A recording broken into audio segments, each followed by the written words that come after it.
make more money when you're working. I think that's just a no-brainer. If you can make more money for the same amount of time, for the same amount of effort, do that. Get that education, get any certifications you might need to bump up that pay scale. As long as it's not, going to be a negative return for 20 years, that might not be the best option, but look into that.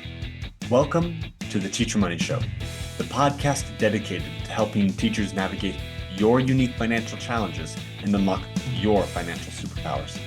I'm your host, Shaun Morgan, a full-time teacher. That's right, I teach every day just like you, and personal financial coach. And I'm here to help every teacher, whether you're a seasoned teacher looking for fresh insights or a new educator navigating your first paycheck to have a richer wallet, classroom, and life. The contents of this podcast are informational in nature and are not legal or tax advice, and neither I nor my guests are engaged in the provision of legal, tax, or any other advice. You should not act upon this information without first seeking appropriate advice from an accountant, financial planner, lawyer, or other professional.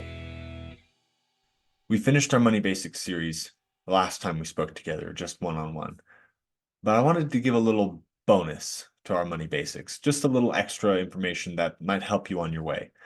To do all of these things to prepare yourself financially, you need to have finances.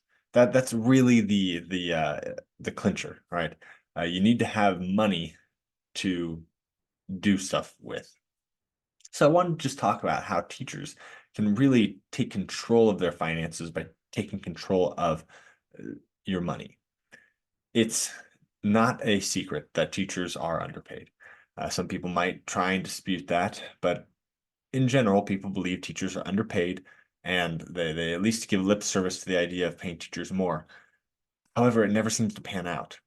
Our base salaries are not increasing faster than the rate of inflation, not even before we had massive inflation. And it doesn't seem to be getting better. It doesn't seem like states or the nation are taking steps to fix that problem right now. So while advocacy is a very important part of increasing our incomes, that's not what I want to talk about, because whether or not other people vote for you to have an increased pay is not in your control. What is in your control is the ability to increase your income outside of the limits set upon you as an educator. So I want to talk about the tiers of money making and how you can do that. But before I do that, I just want to remind you that money is really simple. Mastering your money really comes down to these three ideas: spend less, earn more, invest the difference. Spend less, earn more, invest the difference. Because as you spend less and you earn more, you're increasing that gap of investable income that you can then invest and grow over time to be able to get out of the rat race and live the life that you want and give back, like we talked about. There's just lots of benefits to being able to become financially independent. And you don't have to stop working as a teacher once you've reached that point, but you do have to reach that point and to be able to stop working. So let's get there as soon as we can. The first thing to do is to consider how you can maximize the amount of money that you're making while you're working. Regardless of the choices that you make from this list of levels of money making, you're still going to spend the majority of your time working your main job. There's just not enough hours in the day for you to just spend a majority of your time working in another, unless you only work your main job as teacher and work a full-time job outside of that. Plus, during the summer, it's just you're not going to spend more time outside of your time as a teacher. So it's really important to maximize the amount of money you're making while you're working. That being said, there are a few ways to do that. First, you can get increased education, right? Getting that master's degree, in some places a PhD. PhD might not be worth it. You'll have to do the numbers on that, but you just calculate how much money it's going to cost you to get that next level of education and compare that to how much money you're going to get back from it. And realize that the sooner you do it, the more time that money has to compound. So it's better, the faster you can get that higher degree of education, because you're just going to have more money as a result. Also, remembering that you're not getting a prize for getting the best master's degree. They don't rank how good your master's degree is or how expensive it was when they're determining how much more you'll get in pay. I hate to call this jumping through a hoop, but you have to jump through the master's degree hoop to increase yourself on that pay scale. Uh, so don't go out of your way to get huge amounts of student loans to go to a very prestigious school to get the same that somebody who went to a cheap state school or a community, not community college, but like like a smaller university. There's some of those small universities that do master's degrees or an online university. Uh, you're going to get the same reward. The education might be better, and if that's what your goal is to get the absolute best education in a certain field, by all means you can do that. But just keep in mind that if the goal is financial in a lot of ways, you want to balance how much money you're paying toward your master's degree with how much money you'll get back from it. Because if you get that master's degree, but over 20 years it won't pay for itself, that's a problem. So just keep that in mind. Of course, the next thing you can do is get stipends. Sometimes like a math or a science teacher gets a stipend. So if you are experienced in that field, consider continuing or moving into that field if you're not in it right now. There are other stipends out there. You have to look. It's school district by school district, but that does matter. Another option is there's becoming national board certified teachers. This, in some instances, will allow you to get an additional stipend, kind of like getting a master's degree. Once again, it depends on your district. So just ask your HR, what are things that I can do to move myself up on the pay scale? Some districts, basically nothing. And you might want to consider changing districts if that's the case. Others, there's a lot. So just keep that in mind. And speaking of, changing districts, moving could be your best choice. Are you getting paid high, but you live in a high cost of living area? Or are you getting paid low, and even if you're in a low cost of living area, it still just isn't hardly a living wage? There are some places that are in that sweet spot where it's a lower cost of living, but it's a good wage. So just keep in mind that district to district, the amount of money you get paid changes. So finding a district that pays well means that the amount of time that you're spending working is the same, but you get more money for it. Even if you have to commute a little bit, it might be worthwhile. So just run the calculation on that. How much am I going to spend in gas doing this commute? Is my time worth that, back and forth to get that additional income? And those can be powerful ways to increase the income that you make while you are working just your regular job. And of course, years of service. If you're going to be in teaching, you're going to be in it for a while, just sticking it out is going to help you move up that pay scale. So hopping around can hurt that eventually. Some districts won't accept years of service past a certain amount if you hop over to their district. So just keep that in mind before you make that decision move as well. Okay, now that we've talked about making more money at work, let's talk about making more money after work. So you're still making money from the school, but there are ways to make money outside of your regular job. You can do coaching, clubs. Sometimes there's tutoring opportunities for your school. Taking money at the table for an athletic event, they'll pay you like $50 or something sometimes. It's just, there's a lot of easy things that people can do. You could even sometimes grade papers while you're, sitting there waiting for people to show up for an event to take their money. So it's not a huge time suck. That could be a nice way to just, bump your income up just a little bit every single time you do that. This isn't my favorite way to make money as a teacher because usually the stipends are rather pathetic, if we're being honest with ourselves. Like the amount of money that you get as a stipend for, coaching is usually not worth the number of hours that you're putting into that coaching.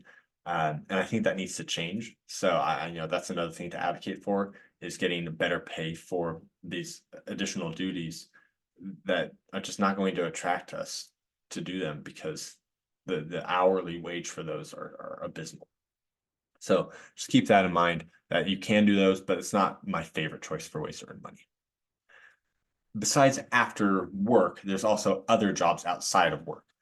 So if you're just, needing some cash and you want to start building some cash up, Getting a job that works in the evening, right? The classic example is waiting tables, which can make some really good money. You just got to be disciplined with that because that's a lot in tips, which is cash. So that can be a really important thing to keep in mind, that just because it's cash doesn't mean it's free money to blow on anything. You have to use that intentionally towards your goals. And then work that ramps up in the summer, seasonal work, things that are just like a summer concert series, or even working on a farm during the summer, or doing something at like a lifeguard at a swimming pool. There's a lot of things that are summer only events. I had a teacher who was a river rafting guide every summer. Um, just loved doing it, and that's how he made some extra money. So it's a great time because there's a lot of additional jobs that pop up during the summer. So just keep that in mind. If you want to get another job, you don't want to do anything beyond that. Seasonal work can be a powerful way to do that because it's not when you're the busiest during the actual school year. If you find benefit from the Teacher Money Show, I invite you to share it with others. I want every teacher to know that they are in control of their finances. So please tell a teacher friend. The next step up from that, and the reason I call this a step up is because of the flexibility. You have the potential to make almost as much money, but the flexibility just makes it so much better. And that's a side hustle. This is gig work.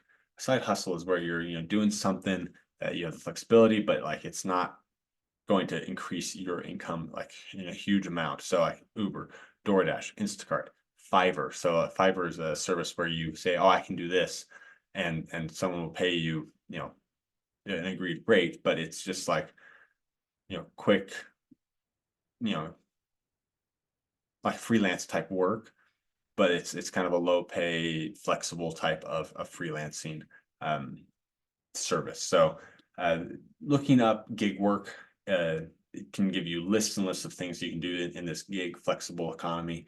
Um, if you're interested in that, because this requires minimum in like marketing and advertising on your side to make money on a flexible basis, and that's powerful as a teacher because you can decide when you want to work and when you don't want to work, which makes a big difference when you are a hired teacher, right?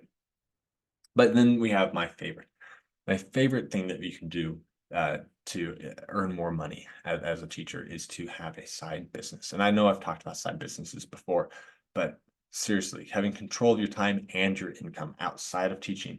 Teaching is your passion, you love it, you want to help your students succeed, and you just feel it in your bones, but you need more money. Business. You have the skills, you have that mindset of I can manage multiple things, I can juggle multiple things, I can learn what I need to learn, I can get it done. That's what a teacher does every single day in the classroom. And that's what an entrepreneur needs to do in their business. Teachers are ideal entrepreneurs. So this can be as simple as a tutoring business. Are you skilled at helping a student prepare for an SAT?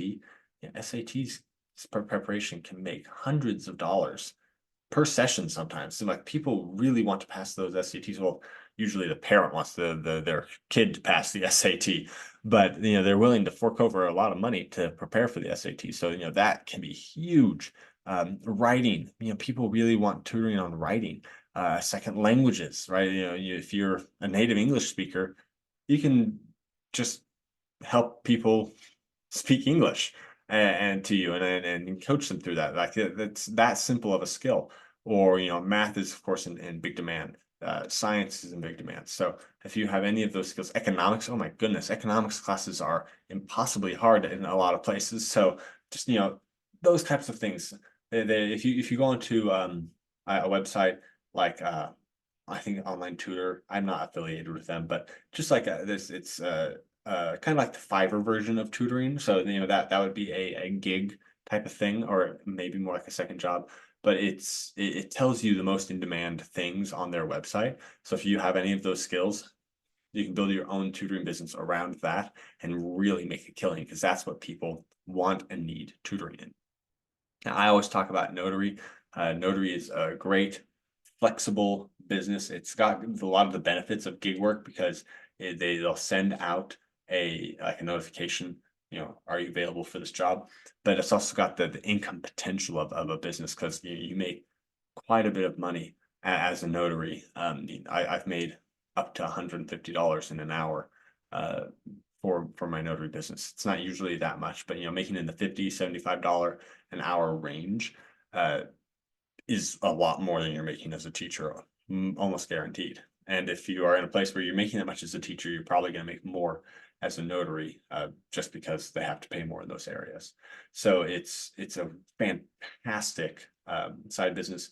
I'll put a link in the show notes, teachermoneyshow.com/podcast, to the loan signing system. That's who I used to learn about it. I'm affiliated with him just because I was a student of his. So I have a link that if you go through there and you decide to use them, I'll get some kickback from that. But I'm telling you about it because I was a student and I learned a lot. It's not, oh, I'm just trying to, make a buck, but I learned a lot from that, and it was powerful to get me on that path. So I encourage anyone to do the notary business, because getting a notary license, and even in the hardest state, which I think is California, you have to take a quiz that's like 30 questions long and pay a fee. Like that's all you have to do to become a notary. And in some states like Texas, I literally had to send them a picture of my driver's license with a form and like $50. And they're like, sure, you're a notary now. Oh, that was it. I didn't even have to like prove I could do it.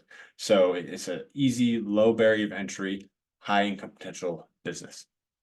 Another great side business is real estate. Real estate agents, or going into real estate investing. Real estate investing takes a lot of effort and a lot of knowledge. So we'll talk more about that later. But real estate agents, you need to get the education, of course, but you're a teacher. I know that you can do it, right? It'd be easier than getting a master's degree, and you can get that education and get started, with like a team who helps you ramp up your business and really just helps you start, selling houses or helping people buy houses. And this allows you to make income you don't make income consistently, but you make income in large quantities at a time. So like if you're in debt, and you say, okay, all of my real estate income will go towards paying down debt. So you're paying the minimums because that's what you can afford on your teacher salary, and then you get a commission check. Boom, you can crush like a loan immediately with some of these checks. Two, three, four, $5,000. I've heard of I've met a realtor who has made $50,000 on a single transaction. There's a really big, nice house, $1 million home, right? But like you can make a ton of money on uh on being a realtor for these transactions. So it's a uh, powerful side hustle if you're willing to put in the work and like you like houses. I mean, I love going to look at houses. I would just go walk through houses that are for sale just for fun. So if that's you, you might want to consider doing the real estate agent business. And then freelance work of any kind, right? Freelance design, right? If you're an art teacher, or freelance accounting if you're a math teacher, or doing freelance writing if you're an English teacher. There's just a lot of freelance opportunity out there that is there, and it's growing because people don't want to have an in-house editor. They'd rather just hire it out when they need one. They don't want to have an in-house accountant. They'd rather, get an accountant that's good, but they don't have to keep them on payroll, so they don't have to, pay for their health insurance. You already have health insurance through your school, so you don't have to worry about, oh, where do I get health insurance from as this freelancer? And now you have the best of both worlds. You get that stability of your uh, teaching income, and then you get, the good paycheck, that because they can afford to pay a bit better for freelancers because they don't have all of the extra taxes and things that they have to cover on their end for an employee. It's a really a great system for people who want to make extra money on the side. And if you're doing freelance accounting, for example, as long as you meet their deadlines, you don't have to do it in the middle of the day. You can do the accounting work at night, on the weekends, early in the morning, as long as you're meeting those deadlines. It's a powerful system to do freelance work. So if you want to make more money because you want to invest the difference between how much you're saving less, spending more, investing the difference, uh, I would start with something simple. Okay. These, of course, make more money when you're working. I think that's just a no-brainer. If you can make more money for the same amount of time, for the same amount of effort, do that. Get that education, get any certifications you might need to bump up that pay scale, as long as it's not, going to be a negative return for, 20 years. That might not be the best option, but look into that.